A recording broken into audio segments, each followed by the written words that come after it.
There's some things in this world that we know are just going to hurt us and will be dangerous, right? You just know that.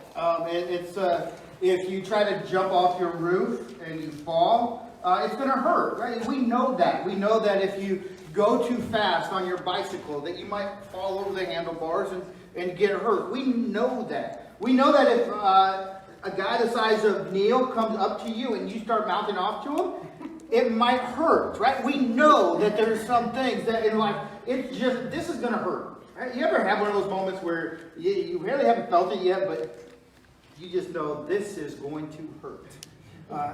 And you roll through it, you think about what has happened, you go, yep, that hurts, and for 4 or 5 days later, you get up with the pain. There's some things that we just expect are going to hurt us. You know what I've learned,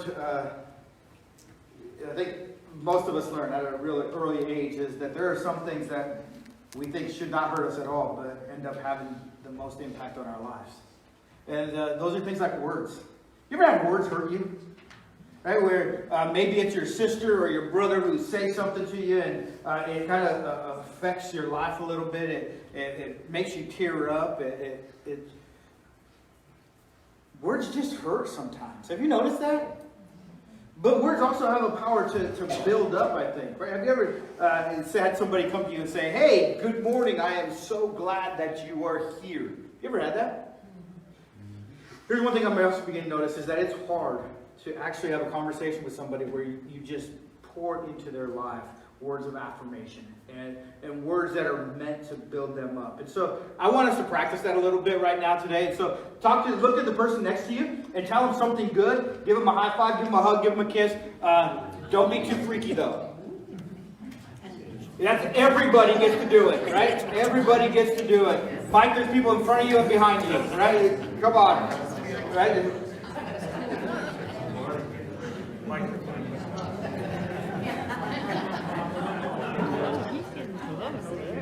Yeah, I don't know if Barb's watching online or not, but Jimmy Trethaway just got hugged by 2 ladies. Yeah, saw that. Woo! Goodness. Calm down, everybody. It's all right. Yeah, words hurt us sometimes. You ever had your kids come to you and say, "Hey, so and so said this," or "They did that"? I was subbing in a classroom. I think it was first graders, and if you ever go to substitute school, I would say do anything, but don't substitute like young elementary kids. They're nuts. They're crazy. They don't even know that they're supposed to respect you or be scared of you or anything. Right? They have no idea that there's danger out in the world. And so I was subbing at an elementary school a couple years ago, and first graders. And I thought, this is going to be a great way to help my community. I'm going to go in there, and I thought, how hard can it be to substitute teach for a bunch of first graders? And so I go in there, and I walk in the classroom, and I look at the teacher's notes that she has left for me, and I'm like, okay, this is going to be no problem. I know how to do every single assignment that they have in here, right? Which is different. I've subbed in high school classrooms where there was like math, no idea what to do, right? Science, yep. Not going to help you with that any. Right? There's some things where I know that it's going to be, we're going to watch a movie, you're going to play on your phone, and nobody's going to care. Except for your teacher tomorrow. Right? First grade, I was like, I know how to do all of this. I know all the sight words. I can read every single one of them. I know 2 + 2. I know how to throw toys. This is going to be great. First thing that happens is some kids come in, and I'm like, hey, high five. Woo, this is going to be a great day. About the 4th kid that comes in, it's tears all the way up and down her face. I mean, she is just bawling, and I'm like, hey, what's wrong? And she acts like I'm not even there, right? She turns her face and she just keeps on walking right to underneath the table in the middle of the room. Right, so everybody else comes in, and about 3 or 4 later, there's another girl, tears all over her face, and I'm like, what is going on here? And she goes and just stares down girl number 1, the first girl. And so I'm trying to get students in here. Other students are telling me what's going on. They're telling me what's going on. Here's what happened. On the bus ride in, one girl told another girl, I'm not going to be your cousin anymore because I don't like you. It was her cousin. Right? So there's these cousins that are sitting in the same classroom, and now they're fighting, and it's brought in. And I thought, oh, hey, no problem. And I said, why don't you like her anymore? Because she said, and I forget what it was, but to me it was foolish, it was silly, and it didn't matter. And I said, did it matter? And she goes, no. Is it true? No. Do you like her? Yes, but not anymore. Well, will you like her tomorrow? Maybe. Okay, can we just stop crying and get to our seats so that I can do what I'm supposed to do? Because this was not how this day is supposed to start. I'm just going to let you know. I'm not going to tell you about my whole day, but that was about 8:30 or whatever time school starts. By 8:45, I was thinking, if I have never walked off a job before, but today is the day. I was like, if these students ever leave for a class for like library or PE or wherever else they go, they're going to come back to an empty classroom. They are lucky that that was the day that they didn't get to do that.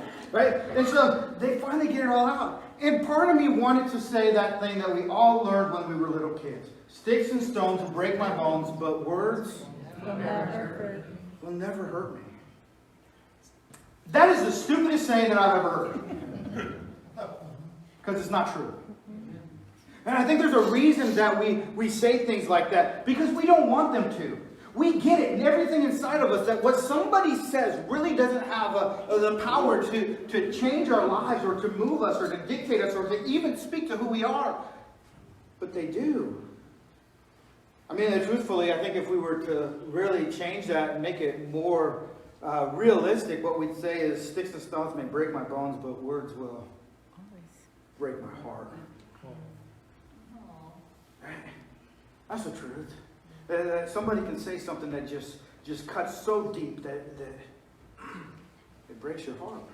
It could be a kid, it could be a dad, it could be your spouse. Maybe it says this: sticks and stones may break my bones, but words will lift me up. You ever notice that sometimes our words can have that devastating effect of tearing us down, but they could also move us up in stature? I know people whose parents have just spoken life into them so much so that you would think that they could never do anything wrong. Words have lifted them up. Sticks and stones may break my bones, but words will stay with me forever.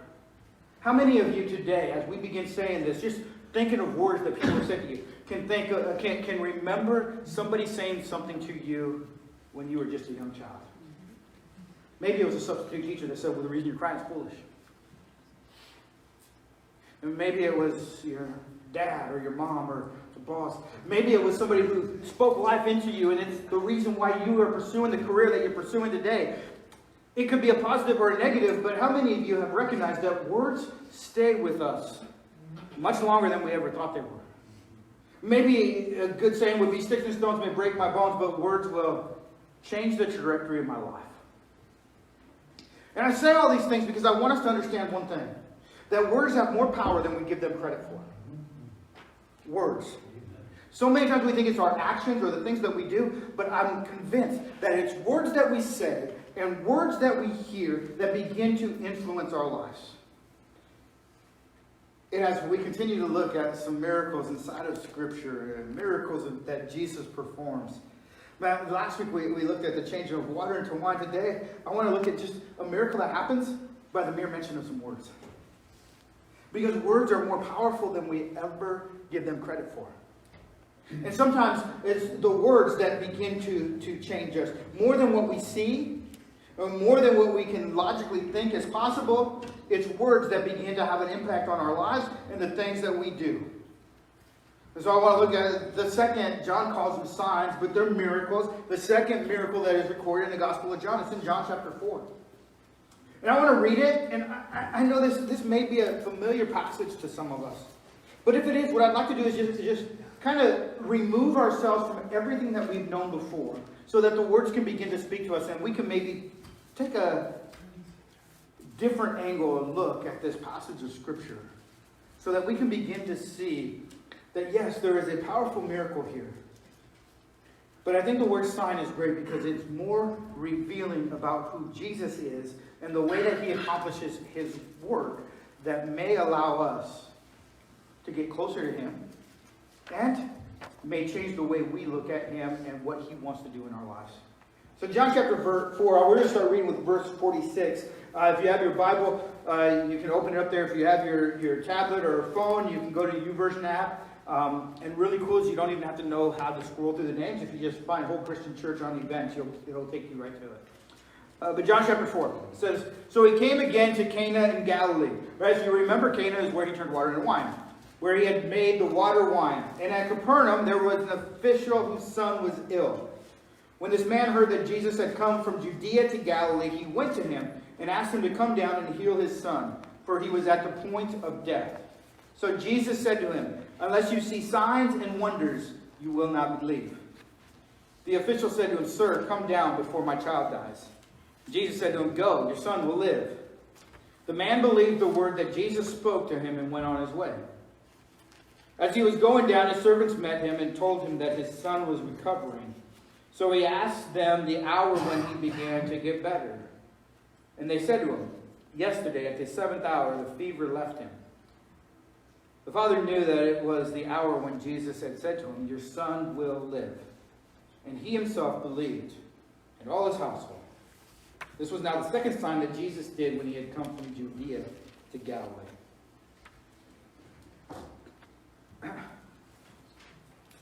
Like I said, this passage seems so easy because it just takes a minute or two to read. But what we really just read was a span of a couple days. What we really just read for an official was a span of probably much longer. Right? There's an official who has a son who is on his deathbed. And now for those of you who are parents, just think of everything that you would do to make sure that your son would get help, would get healed, would have the necessary care that he needs. And so he thinks, and he says, there's this guy in Cana who has done some cool things, who does things like changing water into wine. Maybe he's going to heal some people. Maybe he'll do something for my son. So he gets up early on a morning. And I don't know what day it was, but just for the sake of us being able to keep our timeline clear, let's say he got up early on a Monday morning. He had just heard the night before that this Jesus who does miracles, who everybody's saying is some kind of prophet, is not too far away. In fact, about 18 miles away. 18 miles.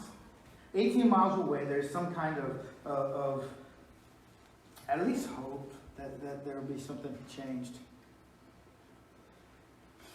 So my guess is he probably gets up early in the morning because to get there would probably be about a 6-hour walk. A 6-hour walk. I know most of us think 18 miles, there's no way I'm walking 18 miles.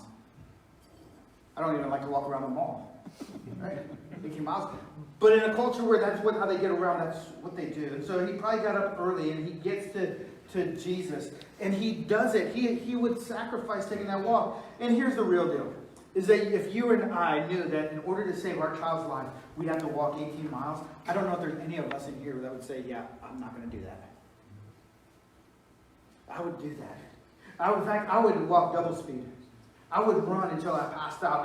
I would make sure that I could do whatever it took to get there, I would get there. And I think this is what happens. Is a man goes and says, I want to go see this Jesus. Why? Because he's heard about him. And remember what I said, words seem to have this powerful effect. The words stick with us. And the words that he heard was, there's a man who performs miracles. There's a man who can do great things. His friends probably said, hey, don't worry about the doctors who are here. They probably said, hey, leave right now. Why? Because there's a man who can help your son. Here's what I want us to know about words. Is that words about Jesus promise help. Let me say that again. Words about Jesus promise help. If we were truly to look at what the words about Jesus are, what we'd see is that every one of them is about help.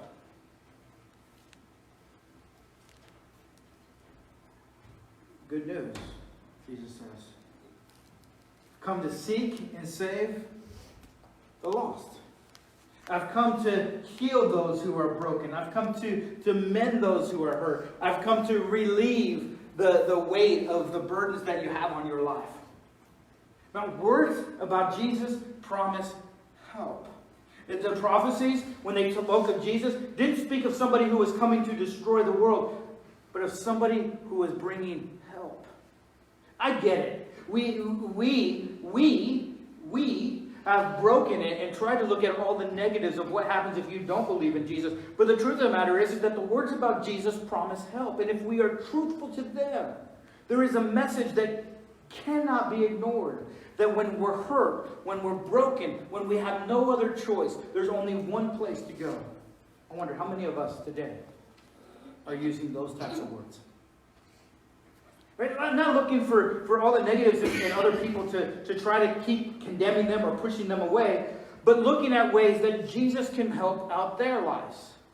How many of us are looking for the places where we have a son or daughter on a deathbed, and the only place that we can go is Jesus? How many of us right now today are struggling with something that we know that there's no other help except for Jesus?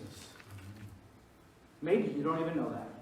Maybe you've just been saying, I'm at the end of my rope with this addiction, with this problem, with my kid, with my spouse, with my job, with my employee. I just can't move on any further. Maybe it's I'm watching the wrong things on my computer. Maybe it's I'm spending too much money on things that I don't need. Maybe it's I'm ignoring my neighbors. Maybe, I don't know what it is. But you just think, I need help. I need help right now, today. The place that you need to go to get that is from Jesus. Why? Because words about Jesus, listen, and if we truly listen to the words about Jesus, they will promise help. And so because the words about Jesus promise help, this man leaves and he goes, and I'm guessing he gets up early in the morning. And the reason I say that is because if he travels for 6 hours and he gets to Jesus about the 7th hour, which right in today's language would be about 1 o'clock, that even if he stopped for lunch, right, and had McDonald's a quick 10 minutes or however long that takes, right, and kept on going, had to look for Jesus in town, right, for a little bit, he gets there at 1 o'clock. He probably left early in the morning, and he goes to Jesus. And I love what Jesus says. Hey, let me get up real quick and go back with you. No, he doesn't say that. Hey, here's a prescription. Let me write it down. Go home and give your kid this. Doesn't say that. Hey, here's the words that you should pray, and here's the way that you should do it. No, doesn't say that. Jesus goes, kid's going to be fine. Can you imagine? Just listen real quick. Could you imagine if you went somewhere that you thought this was the last hope and this guy's going to have to come and do some kind of, I don't know, touching or feeling or at least seeing the problem before he does any help? And all he says is, your kid's going to be fine. Don't worry about it. But I think what happens here is something that can only happen with somebody who truly knows how to share good words. And that's this. That official begins to learn that words from Jesus prompt hope.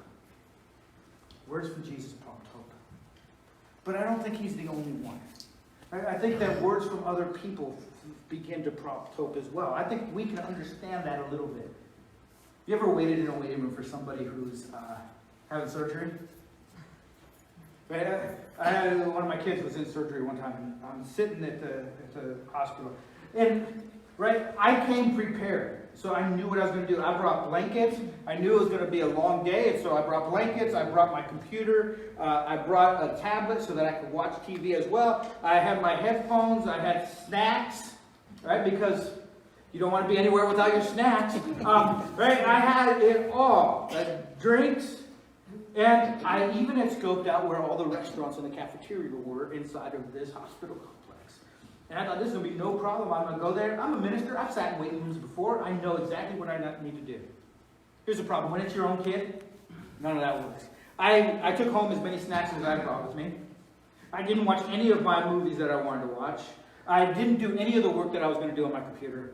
And I sat there, and I sat there, and I sat there. And 2 minutes went by, and I started yelling at Stephanie. I said, why don't these doctors come out and tell me what's going on? 2 minutes. So she said, hey, don't worry, they just started. Look, you can see it a little bit. I said, okay, I'll wait a little bit longer. So at 4 minutes, I started going up to the lady at the front desk, and I said, hey, are those doctors going to come out and talk to us? And I repeated this process inside of me for like 6 hours until finally somebody came. And here's where their words were. Surgery went well. Doctor says that Alyssa's doing great. Oh, I won't tell you her name. Your kid's doing great. And everything's fine. And it was those words. Listen, I hadn't seen her. I didn't know for sure. I didn't have that visual confirmation. But those words, your daughter is going to be okay. She did really, really well. Brought a sense of relief to me. And I went down to McDonald's and got me a sundae. Because I knew that I had some hope that everything was going to be okay. Now, some of us need to hear words from Jesus like, hey, it's going to be okay. I get it. This life, this thing that you're going through right now is terrible. And you have no idea how the end's going to come out. You don't know that there's light at the end of the tunnel yet. You don't know if your cousin's ever going to forgive you, if she's going to stay underneath that table crying. But it's going to be okay. And some of us today, we just need to hear those words. I think the miraculous Jesus can do something amazing with his words that may just give us a sense of relief, that can lower our stress, that can change our disposition, that can relieve anxiety, that can change everything. Why? Because words from Jesus prompt hope.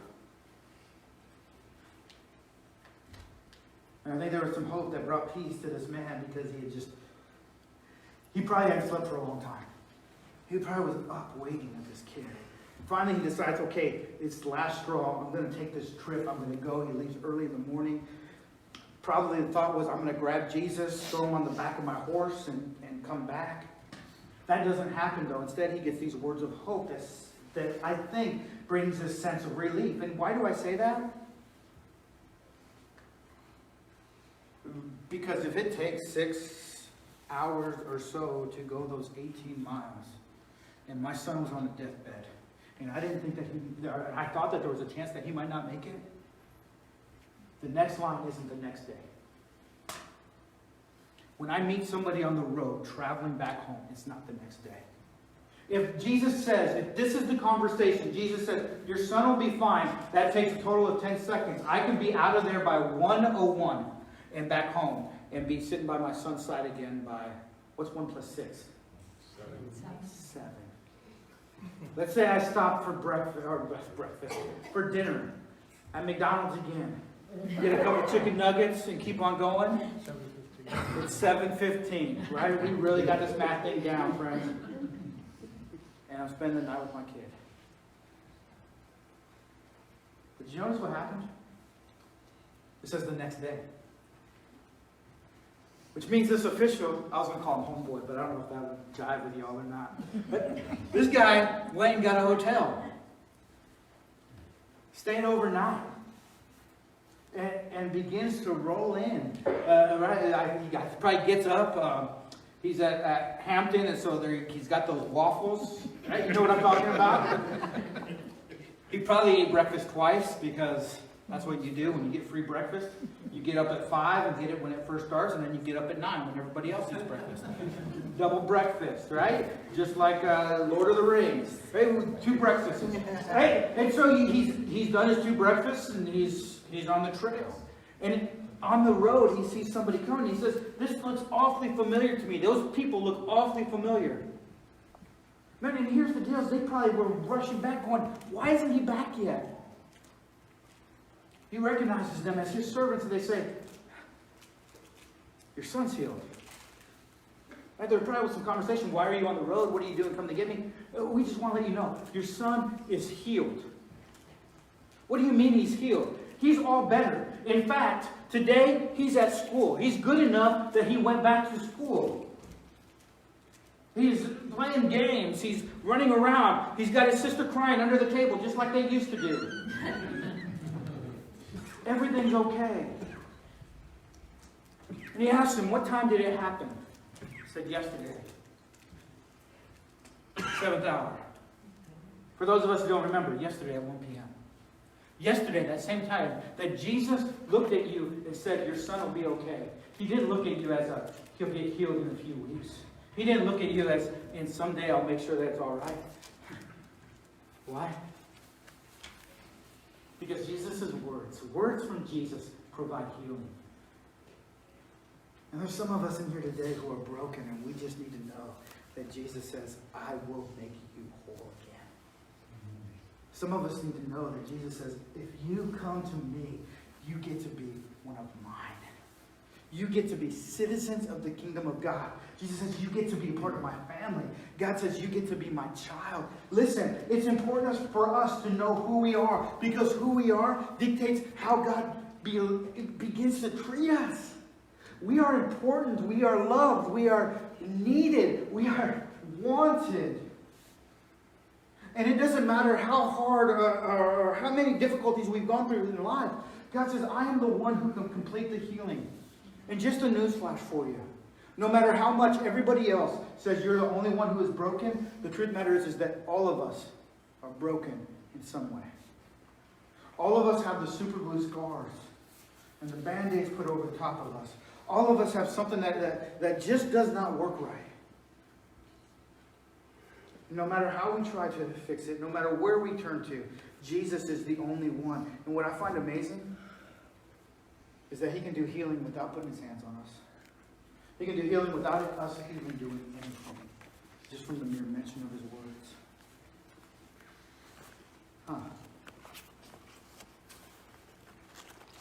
It's almost as if God can do amazing things just by talking. Words have more power than we usually give them credit for. We want God to do something miraculous, and we say, God, do something great by showing me this great big sign. And I wonder if God's just saying, no, I've already spoken. It's done. You don't need me to turn your gray hair back to the color it was before. You just need to move. You need to recognize that I've already accomplished the work. As Jesus was on the cross, there was some very important words, 3 words that I think mean more today to me than they ever did before. They are this: it is finished. What does that mean? The healing is finished. The hurting is finished. The pain, it's finished.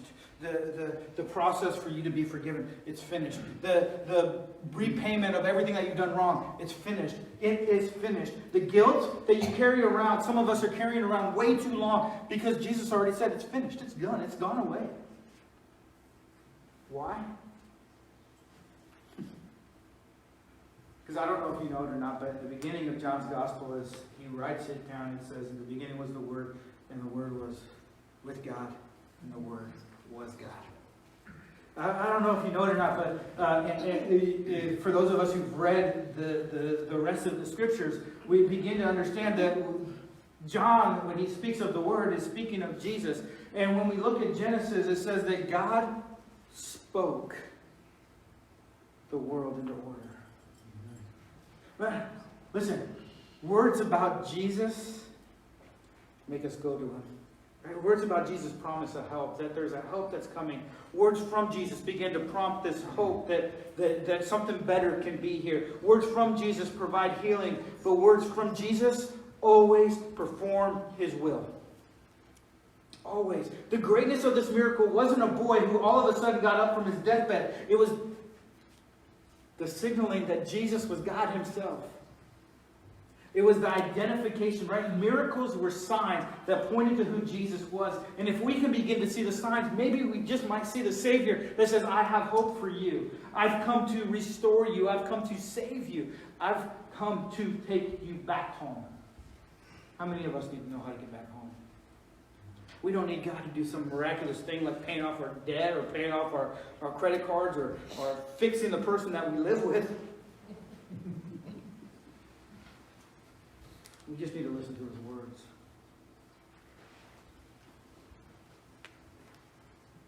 Why? Because words have more power than we give them credit for. But more than that, Jesus' words carry the power of everything. What word from him do you need to hear today?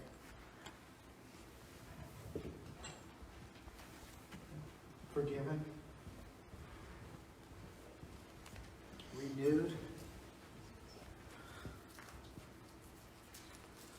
life, peace, hope. What word do you need to hear from him today?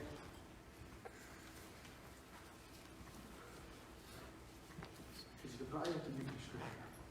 You probably open up your Bible, and it's probably a word that he's already spoken into your life. I think when that man got on that road and began walking back, there was this hope in him, right? The same way that when the doctor came to me and said, your daughter's going to be fine, it was this hope that, yeah, doctors know more than I do, right? I don't know. So when you tell me, if you're the professional, if you're the authority, and you tell me this is what it's going to be, I'm going to believe you. And I think that's kind of how this man thought of Jesus. Okay, maybe Jesus can see something different. And as he's given me this information, he knows something that I don't know. And there's this hope. And it's based off everything that he had seen and everything that he had thought and everything that he had always heard before. But when he finally recognized the power in Jesus' words, do you know what happened? It says, he believed. I always thought that he believed before that. That's why he went to Jesus. I always thought that he believed before that. That's why he, when he went back home, when Jesus said, your son will be healed, that's why he understood it. But John says it's after he saw his servants. He said it was at the 7th hour, at 1 o'clock, when only in his mind he could know that Jesus said it, or he really believed. Jesus gave him hope before, but now he believed. And when he believed, there was life. Jesus' will, listen, Jesus' will is not very hard to understand. I get it. Sometimes we make it super complicated. Like Jesus' will is for my life to be married to such and such person, and to have 3.5 kids and 2 dogs, and to make sure that there's no more cats in my neighborhood, and that, right? We try to complicate it, and then we say for somebody else that God's will for them is different. Here's let's make it really simple. God's will is that you and I have life. A life in abundance, and a life with him. And that's what he cares about more than anything else. The rest is sprinkling on the ice cream. Right? It's the frosting on the cake. Everything else is that. And when this man believed, there was life. I'm asking you, do you believe? Because if you do, and you have not been brought into his family by baptism, then today might be the day for you. Baptistry plugged in, it's warm, it's waiting. And listen, maybe you've always been told you have to know a certain amount before you get baptized. Maybe you've always thought that I have to be spiritual enough before I get baptized. Here's the truth. Baptism is a starting point. It's a starting point. Which means when you come back up here, you're not going to all of a sudden have this miraculous knowledge. Maybe you will. Maybe you will. But the expectation is not that you're going to have this miraculous knowledge that you're going to be able to accomplish all kinds of miracles. It's that you're going to be called a child of God. You're his. And you'll have a Father who will never stop pouring words into your life that will do nothing else but bring you up. A God who will make even sticks and stones not be able to hurt you.